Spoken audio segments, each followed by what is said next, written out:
क्या CDS exam को clear करना इतना टफ है? वेल, इतना भी नहीं जितना इन कोचिंग्स ने आपके माइंड में बना रखा है।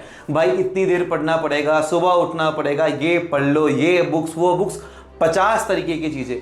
जय हिंद एवरीवन, मैं साहिल कुमार आप सबका डिफेंस पे वेलकम करता हूं। और आज की इस वीडियो में मैं बात करने वाला हूं एक सिंपल स्ट्रेटजी के बारे में, एक सिंपल सा स्टडी प्लान जिसको फॉलो करके आप अपने सीडीएस को शॉर्ट तरीके से क्लियर कर सकते हो।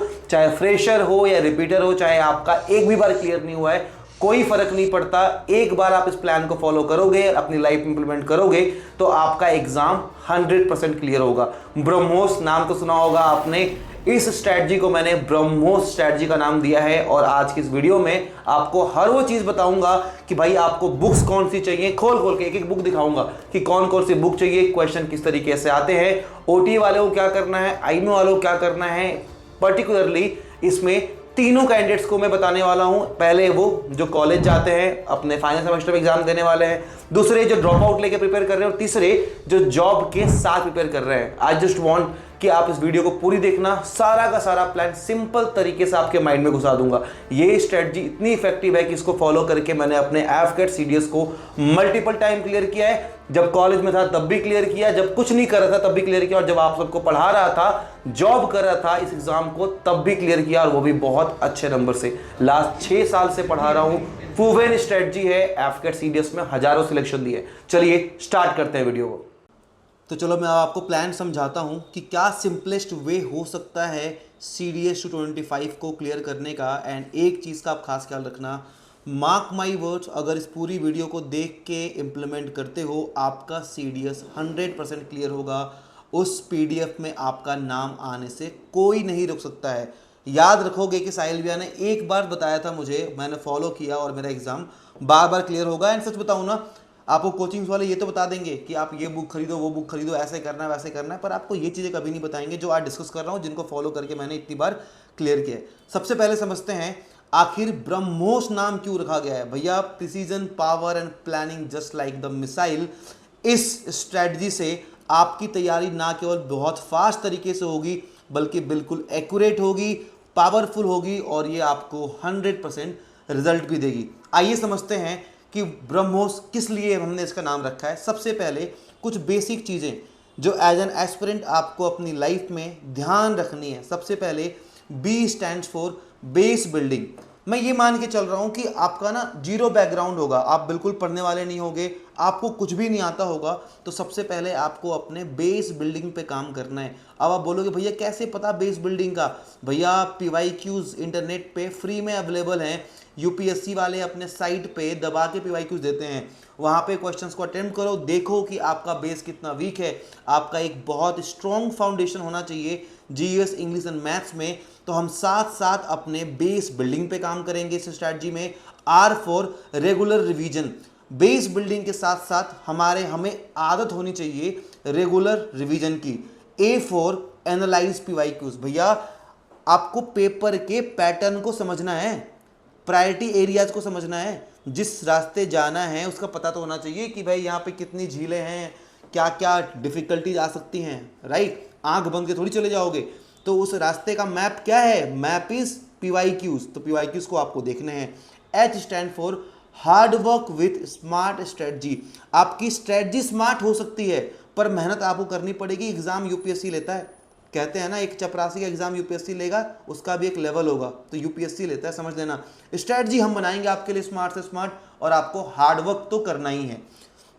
भाई केवल वही नहीं पढ़ना है जो मतलब कुछ भी नहीं पढ़ते रहोगे, आपको वो पढ़ना है जो आपके एग्जाम में है। अब मेरी बात समझना, आप क्या करते हो कि आप पीवाईक्यूज को एनालाइज नहीं करते हो, वो राइट, एनालाइज नहीं किया और रैंडम चीज़ों को बिलीव करते हो। अब आप मुझसे बोलोगे साहिल भैया फिजिक्स के आप मुझे नोट्स दे दो, तो भाई मैं फिजिक्स के नोट्स दे दूंगा, पर ये नोट्स उनके लिए बहुत हेल्पफुल होंगे जिन्होंने फिजिक्स का पूरा सिलेबस कवर कर रखा है। पर अगर आपने कुछ पढ़ा ही नहीं है फिजिक्स का और आप इसी नोट्स के भरोसे जा रहे हो, दैट मीन्स कि अगर इस नोट से नहीं आए important topics, by chance UPSC का पैटर्न चेंज होगा तो फेल हो जाओगे।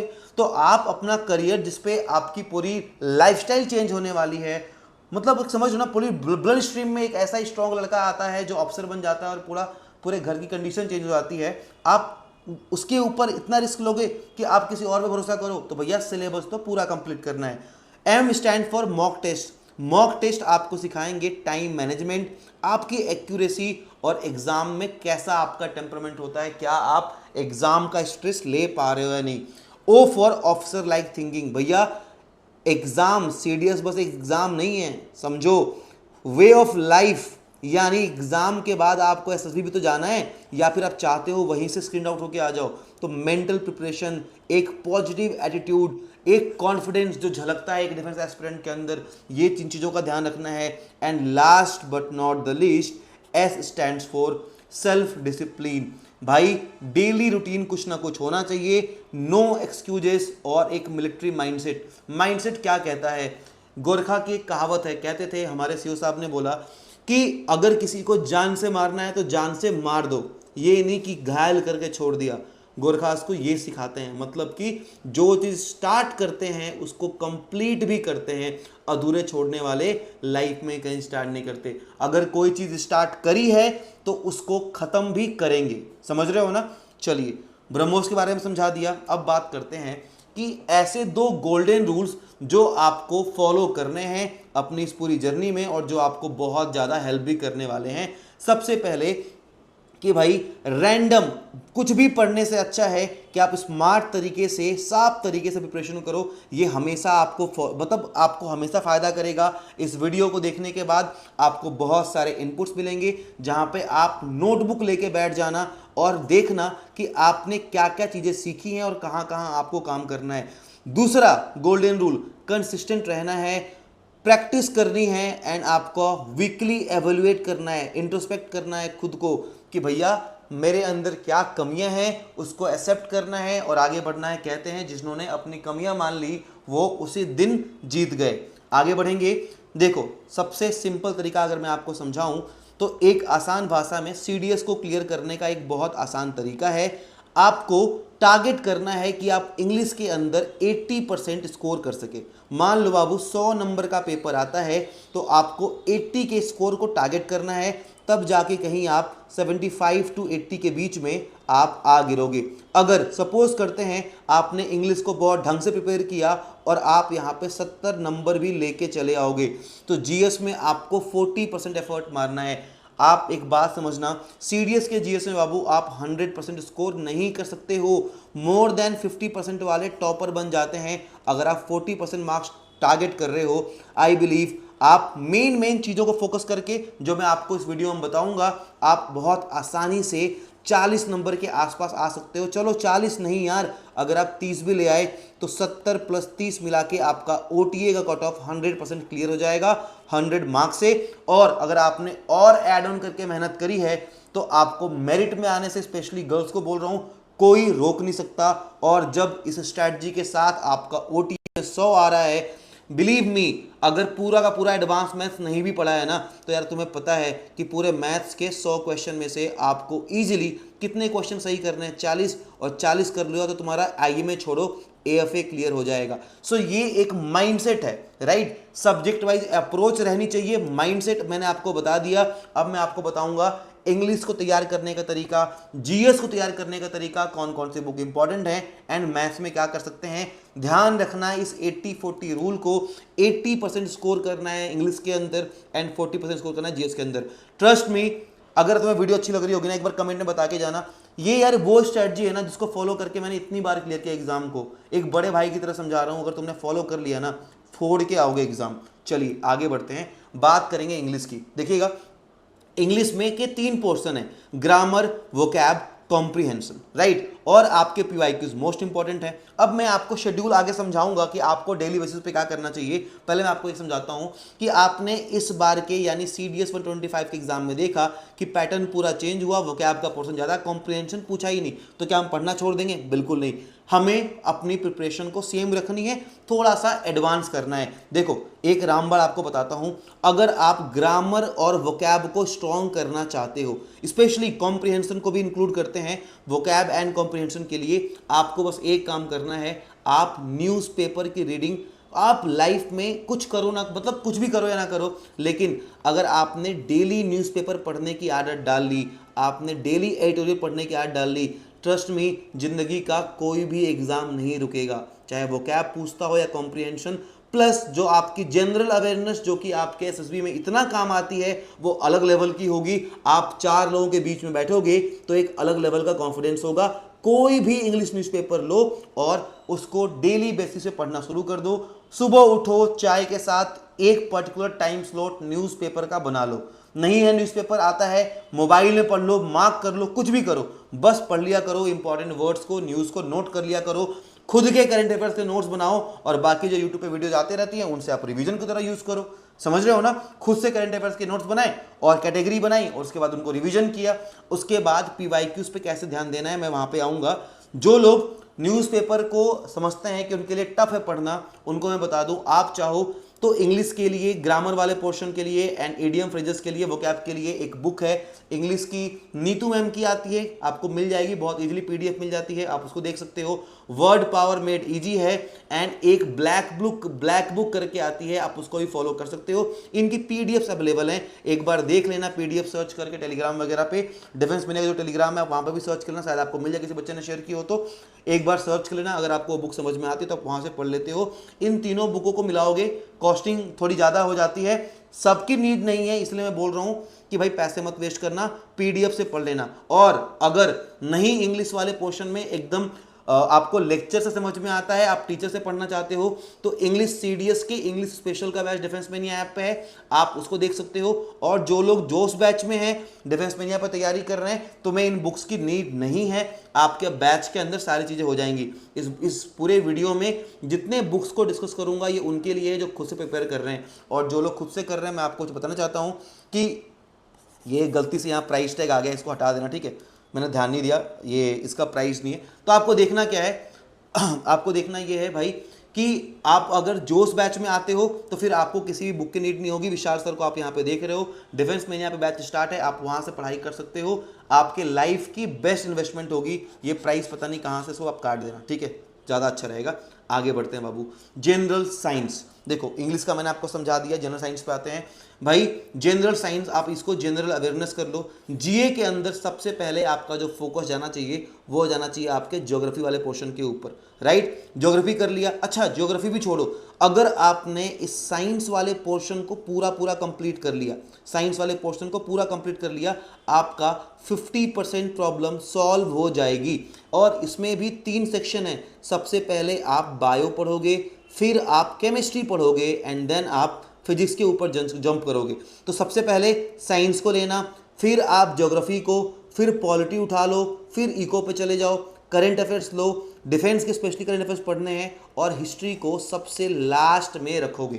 क्या रखोगे? सबसे लास्ट में। पढ़ना कैसे है, कौन कौन सी बुक्स की रिक्वायरमेंट है, आपको मैं सब बताऊंगा। सीक्वेंस मैंने बता दिया, स्टार्ट करेंगे आप साइंस से, आपको साइंस पूरी कंप्लीट करनी है, 50% प्रॉब्लम आपकी यहीं पे सॉल्व। इसके बाद आप उठाओगे ज्योग्राफी, इसके बाद थर्ड पे आपके पास करंट अफेयर्स जो कि आपके डेली न्यूज़पेपर से हो रहा है, होनी चाहिए। इसके बाद इसमें भी स्पेसिफिकली डिफेंस वाले करंट अफेयर्स पढ़ते रहोगे। ज्योग्राफी के बाद आप आ जाओ इको वाले सेक्शन पे, आपका बढ़ गया है, इको का भी स्पेशल बैच विशाल सर का चलता है डिफेंस में यहाँ पे, आप उसको भी देख सकते हो।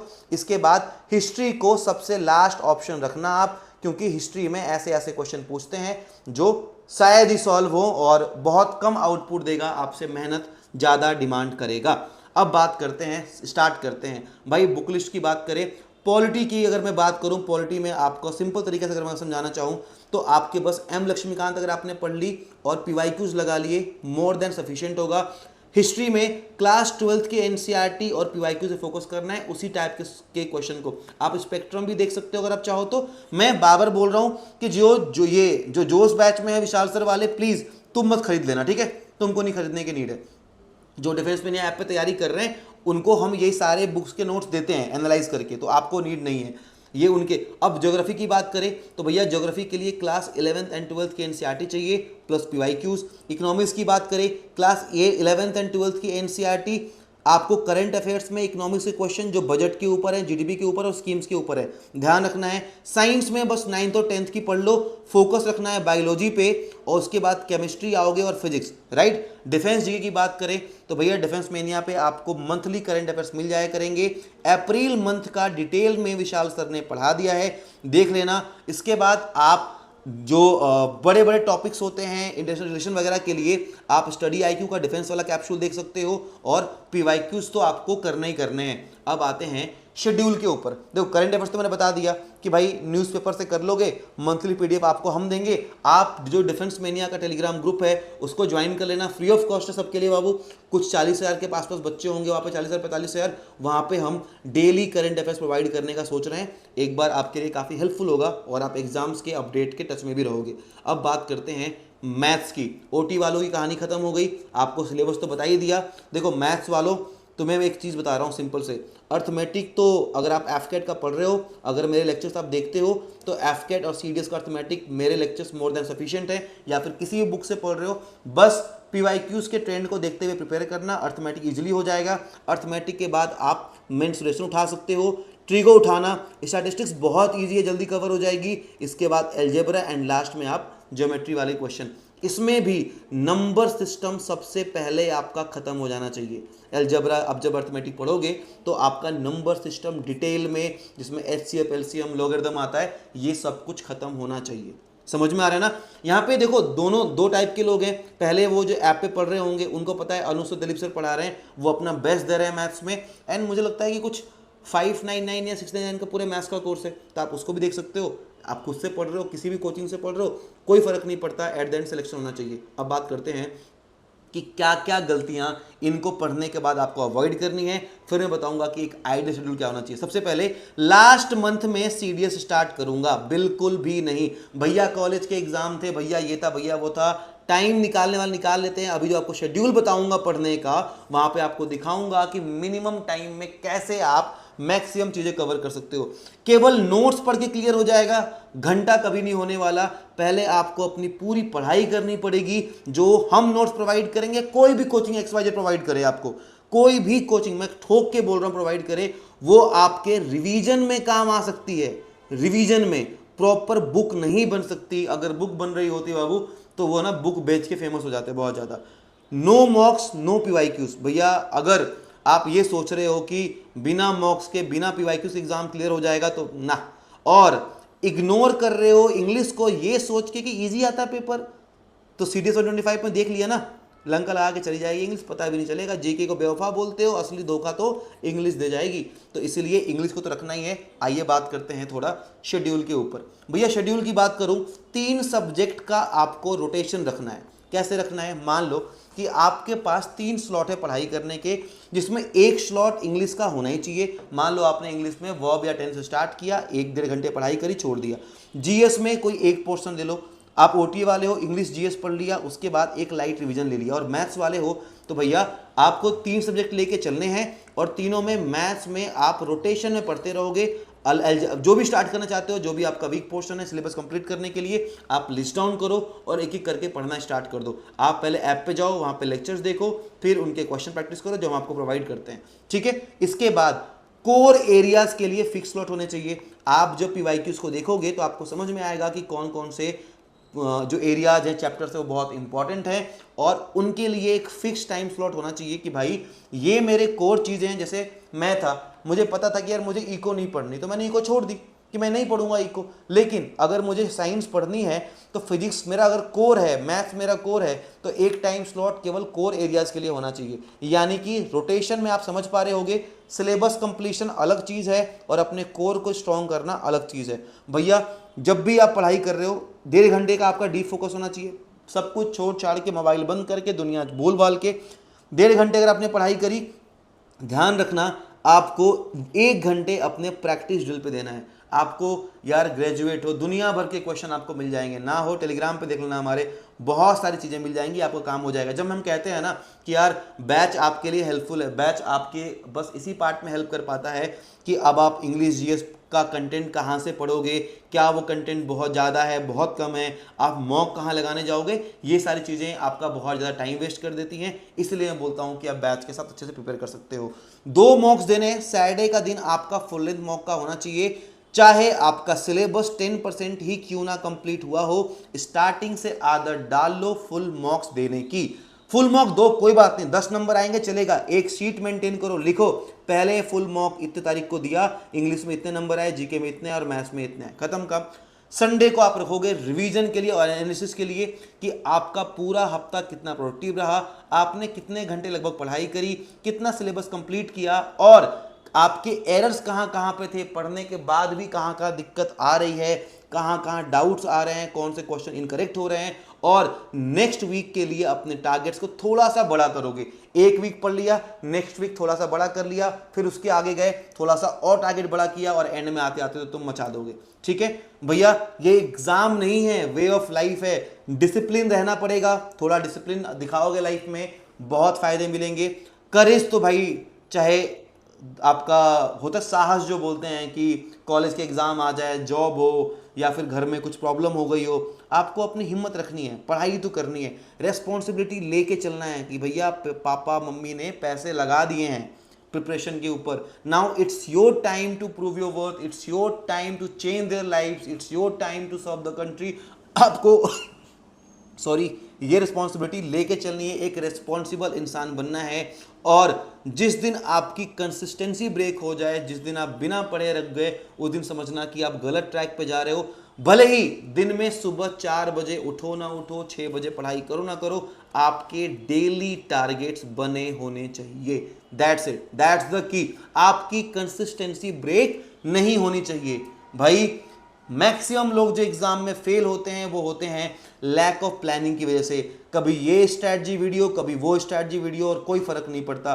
कंसिस्टेंसी नहीं होती है, बहाने 50 तरीके, भैया कॉलेज का एग्जाम आ गया, सेमेस्टर आ गए, दोस्त का बर्थडे, गर्लफ्रेंड की शादी, पता नहीं क्या क्या, और नहीं होता, सॉरी गर्लफ्रेंड की शादी नहीं, शुभ बोल रहा हूँ, ठीक है। मॉक टेस्ट सॉल्व नहीं करते, अपनी गलतियों का पता नहीं होता, एक्यूरेसी क्या होगी, कौन सा वीक सेक्शन स्टॉक से पता नहीं होता, ये गलती करते हैं। एंड पुअर टाइम मैनेजमेंट, कि भैया पता ही नहीं है कि भाई दिन में अगर 24 घंटे हैं, कितने घंटे सोता हूँ, कितने घंटे खाता हूँ, उठता हूँ और बाकी सारे काम करता हूँ। इन सारी चीज़ें आपको लेके डुबा देंगी।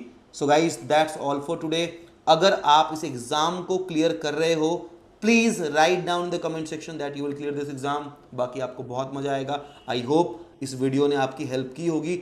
सिंपलेस्ट फॉर्म है आपके एग्ज़ाम को क्लियर करने का। इतनी मेहनत अगर आप कर लोगे, याद रखोगे साहिल भैया ने कुछ सिखाया था। साइनिंग आउट, जय हिंद।